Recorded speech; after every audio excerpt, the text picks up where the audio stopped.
Hello and a warm welcome to another episode. Today I'm joined by Stefan Zanetti, a serial entrepreneur with 25 years of experience founding and scaling multiple companies. Stefan has personally navigated business through fundamental pivots after they'd already achieved product market fit, including one company that lost 75% of its revenue. In our conversation, we explore how to detect when your business needs more than just technical fixes and requires a fundamental change in direction. Stefan shares his systematic framework for evaluating pivot options, including his wake up in the middle of the night test and his E3 model for balanced resource allocation. We also discuss how AI is forcing many B2B SaaS companies to reconsider their business models and why the best time to plan for pivots might be right after securing funding, when you still have runway to experiment. Whether you're a founder facing slow growth or investor with low-performing portfolio companies, this episode provides practical frameworks for making tough decisions. Let's dive in with Stefan. Welcome. Hi, Björn. So as a proven serial entrepreneur, you have developed over the last, I would say, a year, you have developed a system in detecting and management fundamental change. Before we dive into this, I think I just leave it to you to just introduce yourself, give a brief background, and then we'll dive into the juicy. Yeah, cool. Thanks a lot, Björn. So the story is pretty simple. I'm an entrepreneur since 25 years. Started a number of companies, which most of them really started like that in the very first years. And then growth went flat at a certain moment for different reasons. And almost in one company, we even lost 75% of our revenue. So we came into the situation where we had to say, okay, what to do now with this company? Partly investor-backed, VC-backed, etc., etc. So hard pivot phases, not like the early stage pivot thing when you're trying to search what am I going to do at all. But we had a product market fit. We grew in these companies and then we almost hit the wall and had to reposition these companies. So that is what I've done in the last 25 years. And then after stepping back from my operational roles 1.5 years ago in my last company where I'm still board president, I asked myself, so what I'm going to do now? I'm 53 years old, so no more such a youngster as you and the others in our industry. And I thought, okay, the topic of pivoting is obviously something that I gained some experience with hard learning. And I would like to understand if we can pivot better and faster with a more systematic approach, which I think is interesting also related to what you're doing, because you also say you can develop sales or going from founder sales to more a broader setup in sales in a systematic manner with a conceptual approach. And that is what I tried to do for the topic of pivots. Yeah, it's super interesting because when we discuss and we think we roughly met a year ago, it's fascinating because I always question myself also working with my clients and with my investments. So what is is it just the foundation? So is it fundamentally off or is it still fixable, bearing in mind that we keep the existing business model, that we keep the existing product, that we keep the existing segment? So it's such a pleasure to have you on board. And maybe we just jump in because when we talked about pivot, and I think we have the same definition by default, pivot means for me fundamental change with an impact also on the business model. Yes, true. I mean, I'm very glad you're saying that. It's like where you start to think about pivots when you remark that the current business model is not working anymore. And even though it has been working maybe for a certain time, you understand it's not like minor tweaks, a little bit improvement on pricing or trying a different channel on top of the channels you already had. That I would say is not a pivot. So it's really, I mean, if you ask myself, what is a good sign for that you have to pivot? That's when you wake up as a founder in the middle of the night and think, oh shit, I don't see how this company is still really making business in the next 12 months, from here in 12 months. And hopefully you still have some runway. That's also an interesting topic. How much runway do you need if you want to reshape your whole business model? And yeah, that's, I mean, to summarize, a fundamental change in one of the components of the business model is certainly defining criteria of a pivot. And the second one is the knowledge that the business model is going to fail or probably is going to fail that you run today. All right, let's pick up, I think, a very present topic or claim.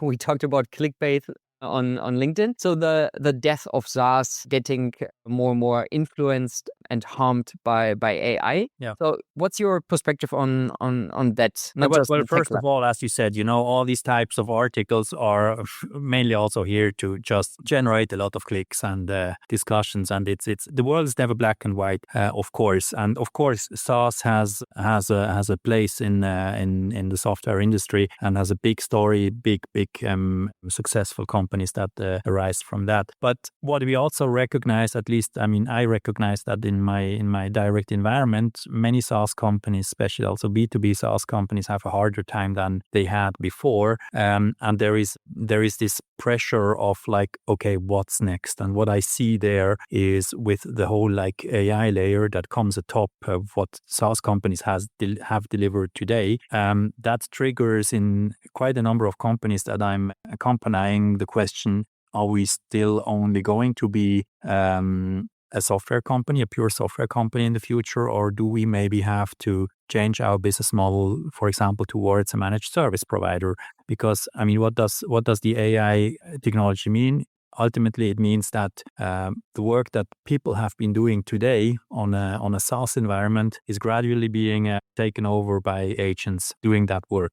So what's the company behind doing that? Is this like, are you still like only providing the SaaS interface and there is another agent doing the work that people have done? Or do you want to be like the one who's also kind of replacing or forward integrating and taking over some tasks that you have supported so far on the side of your customer? So that's a very typical example for discussions about changing the business model. And we see some companies that start to insource like service-intensive work of their customers, which they've done so far on their SaaS platform, and start to take on really manual work first to automatize that over the time with agents. And that's obviously that can be a very interesting move in the business model, especially if you see that your growth is kind of limited as a pure SaaS player. I'm super intrigued because the lack of market traction or the lack of growth, maybe it's to make it even more tangible. Let's do provide some more depth in terms of assessment, because I'm always torn. So if I would be an investor or a business angel and I've invested into a SaaS company and they've reached kind of a growth plateau, I always would try to, let's make this business model work instead of shifting towards an entirely new or shaping fundamentally on the business model. So maybe to make it tangible, just guide us through. So what are the processes and steps to say, okay, we really truly need a fundamentals change, or you be a provocative, you haven't done your homework and the business model itself could work?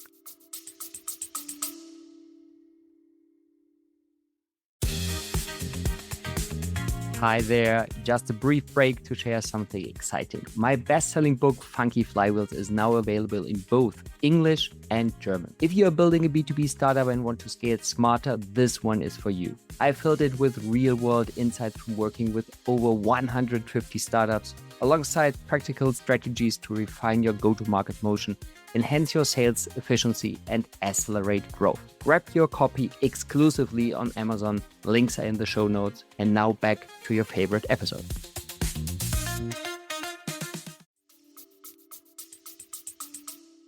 Yeah. Maybe one step back. I also see a lot of investors who invest in a company and then they bet just like that 1 of 10 has to return the fund, for example, and the other 9, 3 of the other 9 are dead. Kind of that's the rule of the game in a risky investment business. And the other 6, I don't care so much, so they just are left like on their own. I've experienced that on my own too. This is like also inherent part of the power law in, for example, VC investments. So not all investors really invest a lot of time in thinking about, okay, what should we do? Sometimes the very simple answer is, we just have to sell the company. But that's not a strategy, of course. And it's specifically, it's also not always the best option for the founders or for the management teams or for the teams at all. So to come back, your question was, when to really think about the fundamental change of the business model? I would say once per year, please, because if you look at how fast the development happens in startups and in the environments, in the markets of these startups, it's very well possible that within a year you completely lose traction that you have had. So I recently encountered a guy who said, my business plan is not a business plan, it's a pivot plan, because I know I'm going to walk my way through different business models. And I think it has some truth in it, because we know that essentially successful startups, in average, they had 2 to 3 pivots behind them until they found their final business model. So this is not a very clear answer as you asked for. I mean, when do you start to pivot or not? I would say two concrete aspects. One is that the one I said before. If you really wake up in the night and think, okay, shit, I don't see how it's going to work out in the next 6-12 months. That's a good indicator to say, so maybe we should do a step back. And the second one is more like a question of how do we organize our experimentation and exploration work in the company. And that's also interesting. I mean, if I talk to investors, typically also VCs say, hey, focus. So you got to be focused. And we know all the discussions about ICPs, and you're probably also very much on this topic. Do you have a clear ICP? And I'm totally aligned with this. Of course, you cannot do everything. But if you know that the majority of tech startups have to undergo some fundamental pivots during their journey, so the question is really, how much do you permanently invest to explore other options with a very limited demand? And there is different models, of course, like, for example, McKinsey had this 3-horizon model, which was more like for the corporates, or what I call the E3 model, which is like exploit what you have. This is exactly where you are in, but experiment where you have some certain indication that could be like the next field or a part of the next field you're going in, and explore, which is the third E, which then would be like a hypothesis, not really proven, but something where you say, okay, invest maybe like 5% of my efforts to understand how the stage after this stage could look like. I'm just thinking out loud, because and some of my work, so I always see, so my preferred option, and I think this is kind of business economics 101, is, can I keep the product and the service provided? Can I keep the core and then try to find any attractive market segment and navigate through the market with a given or proven product? And I think the more and more I delve into details, I think you are doing the country. So basically, if I'm failing, so that the last resort, or a very valid resort or option, could be that after exploring different go-to-market strategies and tactics, if it's still not taking off, then the last or the next resort would be to basically step backwards and zoom out and really assess the fundamental, is the business model right? Well, is that a fair assessment? Yeah, I think it's a fair assessment. Or maybe to complement it, I mean, I've like you, I've built up, of course, some conceptual framework, which is, I call it the pivot framework. The pivot framework is based on Alex Osterwalder's business model canvas, and describes, like, depending on which of the 9 building blocks in the business model canvas, which typical pivot paths you can take if this or that part is about to fail. So, for example, if you're on the front stage, all that what is related to marketing and sales, so what typical different patterns can you find there, proven patterns that others have used to pivot their business model. And ultimately, by studying more than 300 cases, I came to about 49 different pivot patterns. And some of them are, of course, pretty well known. I mean, ultimately, the term pivot comes from Eric Ries too, with his Lean Startup book in 2011, and he described already some typical classical pivot paths. One was like zoom in. This is like you built a service broad like that, and you recognize, okay, it's only like a small part that is being pulled by the customer. So that's an easy one. That's one of the more easy ones, because you just have to cut off. And what you said, I mean, this is totally valid too. You build a product and you see it doesn't maybe work anymore so much in my original target market, but maybe there is left side, right side, an adjacent market where it could work very well. So of course, that's the first thing you start to explore. my votum was more like, if you run into a pivot situation, try to take a step back, try to make a very sound and proper analysis on where in the business model are the things that are not working. And then try to come up with an idea of what different options you would have. And the reason why I say that, I was a founder too, or I'm a founder too. And what I have realized is there's a big risk in all founders and management teams that you get blind spotted because you love your idea. Ultimately, you burn for your idea, and then suddenly you realize, shit. They don't pull that. There's no more such pull in that idea. So the first thing you do is you push on the pedal and you try to do it harder what you've done so far, which sometimes is also right. And there may be markets who do like that, or you have external shocks like Corona where you said, okay, you just have to survive the phase. But otherwise, look at for example, those companies in the travel part, they who made it through this phase, they are back now in business, and they did not have to completely pivot to something else, so they only had to survive. But there are phases where you have to say, okay, it's not going to work anymore out like that. I give you an example. The last company I built up, we just realized over the time that the ERP players, which were important partners for us, but over the time they're going to claim the space that we have built up. So they're just forward integrating with own solutions. Now, okay, you can say, okay, we partner or we sell the company to these players. But ultimately, we knew that the market that we have developed is kind of going to decline over the time because it's going to be absorbed by these ERP players. Unluckily, in that market, the market is so slow that everybody has the time to build it up. So don't even have to buy good companies. So then you were in a situation where I said, okay, we've developed the market, we've created a product market fit, but systematically we know that the ownership or the space we claimed is going to be grabbed by other players in the market. So this is a systemic problem. So this is nothing you can make up by running faster, bringing up more cool features or whatso else. And that you have to recognize that there is essentially long term no way to win big in that market. So that triggers then hopefully a pivot.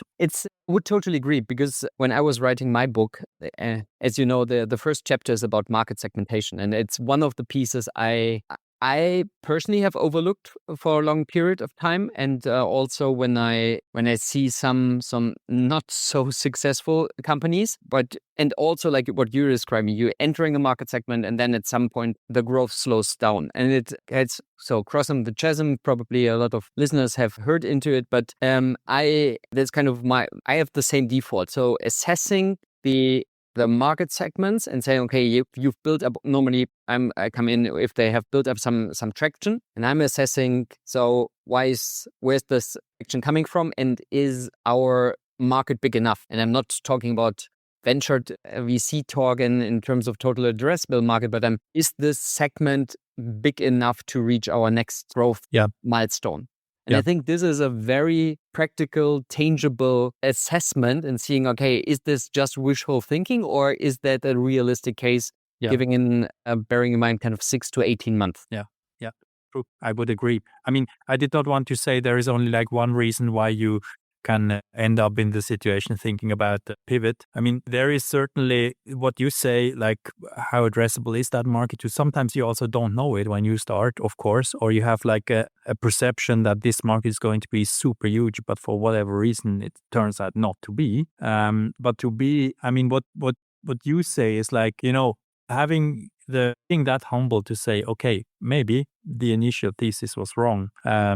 That's a tough one for many founders within their head already. But even more, if you have promised to investors, we have the $1 billion market, et cetera, and then you recognize, okay, it's not so much. So I think the typical reaction then first always is we try harder until you find out doesn't really help. And that's a very good one, because I was thinking, so if I picture, I think the issue founders face as, so we are tackling the same problem. So it's always, we are not growing fast enough. So this is kind of, we are missing our revenue trajectory, etc. So And I compete often with sales coaches. So people kind of, we it's slowing down, and it's even more practical in terms of we have to do more calls, we have to do more demos. And so no one is caring about, is the product fitting? Do we have kind of, how are we positioned? How strong is competition? No one cares, because the hope is, we just get this banded on and everything will be miraculously better. Yeah. So I zoom out and say, okay, let's assess the market segments. Let's see in terms of lead gen, pipeline management, all that middle layer, I would call it. Yeah. And I really love your discussion, because you say, even my approach, and still being a little bit more holistic than just being a kind of optimize the call structure. There are a lot of cases also in the VC-backed or venture-backed scene that even that approach is not enough, because you are fundamentally off in your solution or pain product market solution fit. Yeah. I mean, if I can catch up on this one, I had an interesting discussion yesterday with a guy of England who told me, I was also one of those 90% founders in a VC portfolio, which did not belong to the 10% outperformers. And amongst us, it's even not 10%. Statistically, it's 4%. Exactly. It's not 10. X or whatever, bringing as of a return. But nobody believes that he's part of the 90%. That's the crazy thing. And not only they hope to be one of the 10% that fulfill their initial plans, but they also could not really imagine that they belong to the 90%, unless you've been a year, 2 years into that situation where you think, oh shit, it's not working, and try whatever, and it's not moving.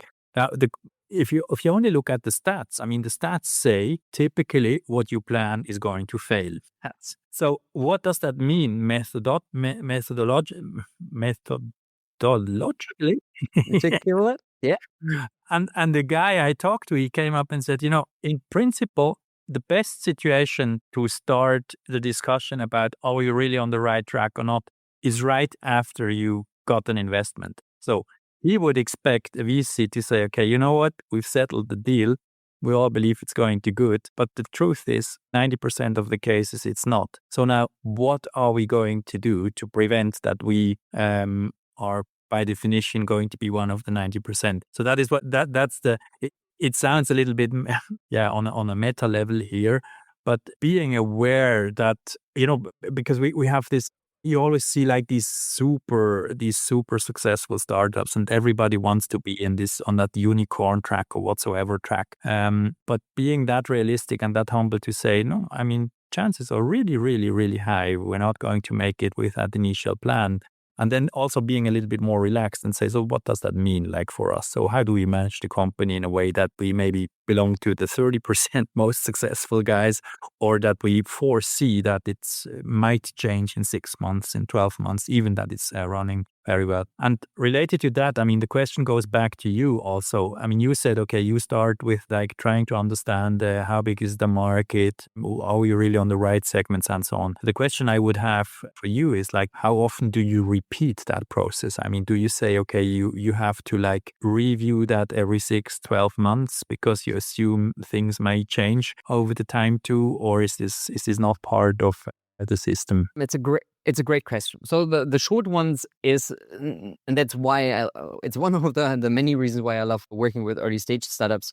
Nothing is stable or constant for 6 or 12 months. So probably yes, you Okay. have, if you have chosen, let's make it a little bit tangible. If you've chosen a promising market segment, you've built up initial traction, then I believe that you could easily stay in that segment, depending on the external factors in the market development, to really penetrate this market segment. But normally I work with high-paced companies where we work on chasing and meeting the current business plan, which is then kind of the entry card or one main pillar to raise the next funding round. Okay. So either way, we are not. So I'm focusing on 12 months primarily, or anticipating 18 months for the next funding round. And then depending whether it's from pre-seed to seed, so roughly from 1 million to 3 million, preparing Series A, and then scaling towards Series B, you always have pretty I call them strategic bets.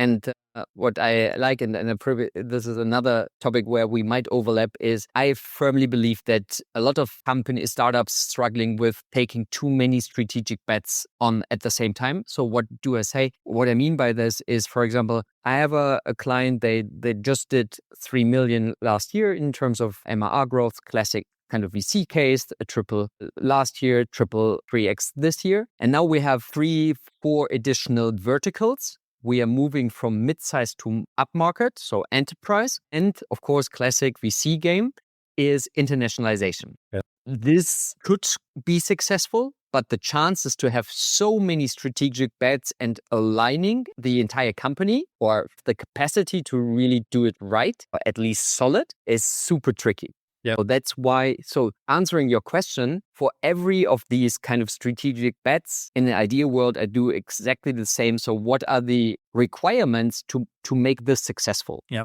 Yeah. And it's really interesting what you say, because I totally agree. I mean, running after 3-4 different strategic bets at the same time is not working. If you reframe it a little bit and say, okay, we have, like, for example, good market traction in our home market, and this is something we want to exploit. So that's the classical scaling business. So you just try to make them the max of what you have there, but then you want to internationalize.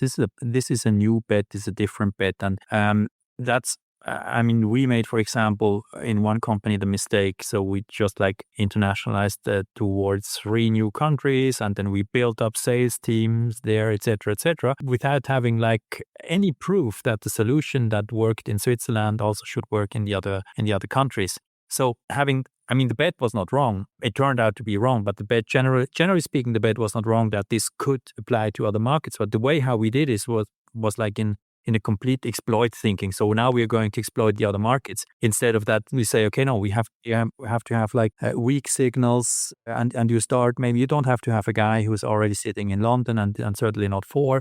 So you just try. Indeed, you're back in an MVP modus there, or in a market exploration modus, where you say, okay, you have to try to clarify that bet, but with an investment that's maybe only 10% of your whole investment, just to get it clear if it's really valid. And if you don't do it, then you burn all the money for nothing. Yeah, and it's well, we both know the game, but I'm always torn in between. So that's this kind of, I would say, experience or competence grow over time, that Yep. I'm very cautious how many bets are we pursuing in parallel and to what amount. And you were saying, so stabilize the core operations, and then you might have kind of 10-20% of exploration, and it might be even, then we're talking about a pivot again, so it might be even becoming more successful than the core business. But I try to have a healthy balance, to kind of getting some, still talking about early stage companies, but have a stable building block, which is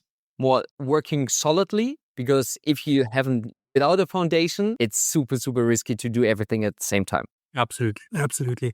And that brings me maybe to a last or another topic that I wanted to talk through with you. I mean, the experience I make is it very much also depends on what type of people you involve in such a process of trying to define the path forward.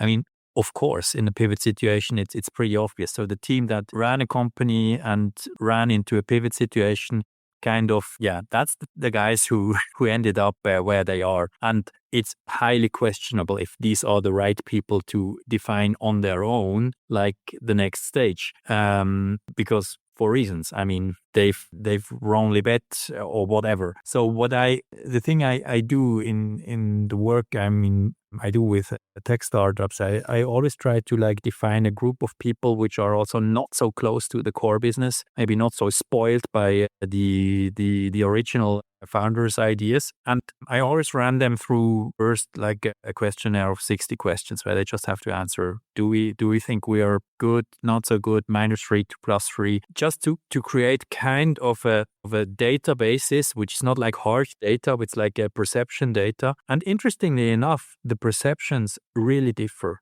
they really differ. I mean, of course, depending also on the people you bring in, but even within the companies. And that's already interesting, because the thing I'm really oftentimes thinking about, how can I bring the people who are like really set on their track and see that was our plan, that's what we wanted to achieve. How do you show them what might be left and right side from their original conception? And in German, I mean, we have this wording of vor lauter Bäume den Wald nicht mehr sehen, so not being able to see the forest for the trees. I mean, that's it essentially. You know, how can you like broaden the way of how you look at your business and see maybe an option that you haven't seen so far? And one of the experience, what I wanted to say is like I make is it's very helpful to include some external people into such a process. Hopefully some who have some certain market knowledge. That's very helpful, because otherwise you don't break up that like blind spot stuff that typically evolves in a management team. Yeah, I couldn't agree more. So I'm impressed by your 60 question there. So it's very curious to learn more about that. But we already are running out of time. We should do a project together. Yeah, so that's definitely on the. I would love to decide whether we can fix it with proper go-to-market execution, or we need a more severe pivot. It's a perfect. I think it's the perfect summary, because I wasn't aware in that detail, because we are tackling the same issue, that growth is slowing down at some point, or the risk is growth is slowing down, and you have the more drastic approach, I would say. I have much more component than just the sales part, but and I mean, to be clear, I mean, there is not like black and white in this. I mean, there's quite a lot of companies that hit up on my phone, and where I say, I see what you're talking about, but you just have a simple sales problem. So you got to talk to either a sales coach or somebody like Björn, because that's not a fundamental problem I see right now. Yeah. No, that was insightful and refreshing, and as always, it's inspiring with all the knowledge of your multiple adventures. So thanks for taking your time, but there's always a last question you can answer personally or professionally. So what are you learning today that you do not master yet? Oh, that's a good one. I'm by education, I am a computer scientist, also a computer scientist. But I didn't program for the last 25, 30 years. So now I decided to go back to that area, and because I want to understand how can the whole framework I've built up, how can I like build up an AI agent who is like doing this automatically, what I'm doing today as an in-person service. And that's maybe the thing to answer your question. What are you looking to learn, what you don't master today? I want to go back to programming a little bit. Oh, nice. And not alone though. I mean, I do not have the approach that I have to master everything on my own, but at least I want to understand how it works in detail. Cool. Yeah. So all the best, and primarily have fun with it. It sounds like a cool project, or kind of reigniting the past. All right, Stefan, thanks for taking your time again. It was wonderful, and I wish you a wonderful rest of your day. Same to you. Bye. Thank Björn. you. Bye. Thank you very much for tuning in. Each week, I have the pleasure of engaging with exceptional founders, industry experts, and investors to discuss the ups and downs of early stage growth. I primarily focus on B2B and Gen AI startups progressing from 1 million to 10 million ARR. We share valuable lessons and best practices for scaling quickly and efficiently. If you enjoyed this episode, I'd love to hear your thoughts. Feel free to give me a feedback on LinkedIn or give it a thumbs up. I can't wait to see you in the next one.